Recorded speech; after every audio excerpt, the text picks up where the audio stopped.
Students have a look at it. PESTLE analysis की हम बात करने जा रहे हैं। एंटरप्रेन्योरशिप का पेपर है आने वाले 1 घंटे में। Another very important point, PESTLE analysis. P stands for political, जो राजनीतिक प्रेशर होता है किसी कंपनी पे। ई स्टैंड्स फॉर इकोनॉमिक, मतलब आर्थिक pressure, loan and equipments and capital structure. Social stands for सामाजिक प्रेशर, अगर आपका बिजनेस समाज के किसी नॉर्म्स द्वारा एक्सेप्टेबल नहीं है या एक्सेप्टेबल है। टेक्नोलॉजिकल, मतलब आप कितना पैसा ला सकते हो, कितने फिक्स एसेट ला सकते हो।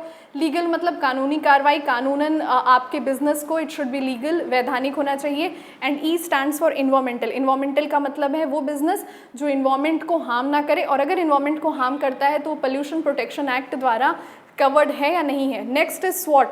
स्वॉट को कुछ बुक्स में स्वॉक भी लिखा है। S stands for strength, W stands for weakness, O stands for opportunity, T threat और सी चैलेंजेस, दोनों ही अल्टरनेट हो सकता है।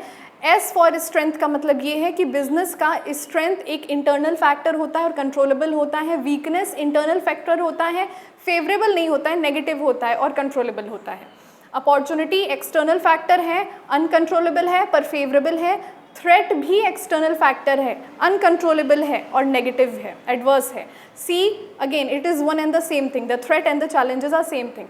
जल्दी से देखो, ई टॉप की हम बात करते हैं। E TOP stands for environmental threat opportunity profile.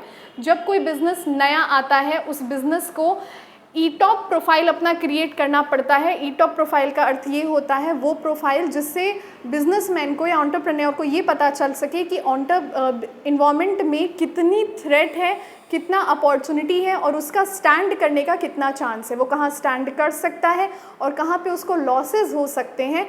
इस प्रोसेस को बिजनेस स्कैनिंग भी कहा जाता है। बिजनेस स्कैनिंग का प्रोसेस सक्सेसफुली कंप्लीट करने के बाद ही कोई एंटरप्रेन्योर इस पोजीशन में होता है कि वो अपने बिजनेस को शुरू कर सके। Thank you class.